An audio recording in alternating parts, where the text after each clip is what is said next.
As we were saying, it's been a month almost since a huge explosion ripped through Beirut, killing nearly 200 people and devastating parts of the city. The country is in the grips of an economic and political crisis to boot. So how is life moving forward? Joined from Beirut by Jeremy Smith from the British Red Cross. Hello to you, Jeremy. Thanks for joining us this morning. My goodness me, what a challenge that country is facing at the moment.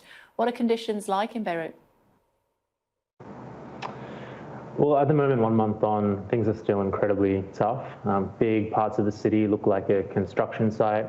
As you said, we're still doing search and rescue, trying to find people stuck in rubble. Yesterday, two bodies were found, sadly, and there are still people missing. So the effects of the blast is still here. It's still with people day to day. We've gone and done comprehensive needs assessments door to door around the city as Red Cross. And we found people living in incredibly tough situations. The Red Cross, we've supported about 100,000 people over the last 4 weeks with food, with water, with shelter kits. We're preparing an initial cash grant and a long-term cash grants project to try and help people recover.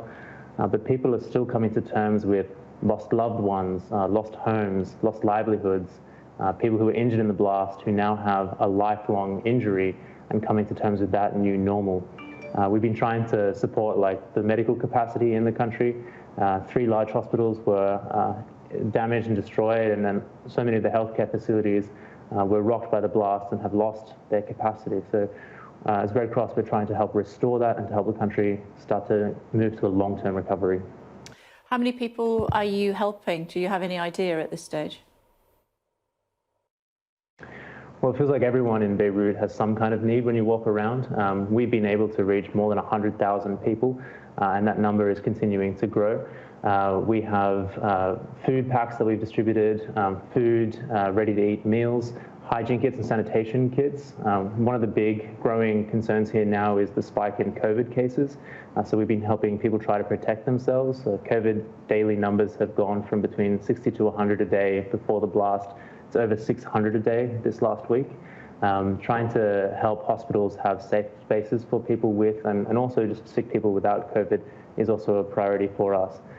We know that the huge scale of the needs is not fully understood yet. We're still doing our comprehensive assessment, and we know that the recovery work for this is going to take years. Jeremy, how can my viewers watching this morning help? So we've launched an appeal for Beirut, and we've been really pleased to see the generosity from people in the UK showing their support to people of Beirut. You can still donate to that appeal if you choose to do so. It's on the website, redcross.org.uk. All that money is going directly through the Lebanese Red Cross, an independent, neutral humanitarian organisation on the ground with a really strong history of supporting people in crisis. We've seen the aid go out to the people who need it the most, and I really encourage your viewers to give generously. And you guys are in there for the long haul, I'm guessing? That's right. The scale of this destruction is really unprecedented, and a whole city recovering is going to take years and years. We're doing emergency response work at the moment, but we know that that's transitioning to long-term economic recovery for the city and for people here.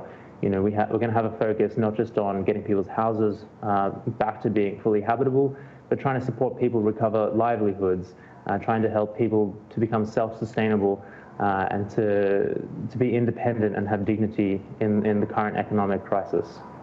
Okay, good to talk to you, Jeremy. Keep up the great work. Thank you very much indeed. You can support Jeremy and his colleagues if you would like to via the Red Cross website. They're supporting 100,000 people, and that will only increase as the long-term impact of what happened in Beirut continues to impact the people there. The latest pictures that we are seeing, would suggest that potentially we are being told by rescuers that they have heard a heartbeat underneath the rubble of that building there. No other information on that at this stage, but of course we'll monitor that for you and update you as soon as we can.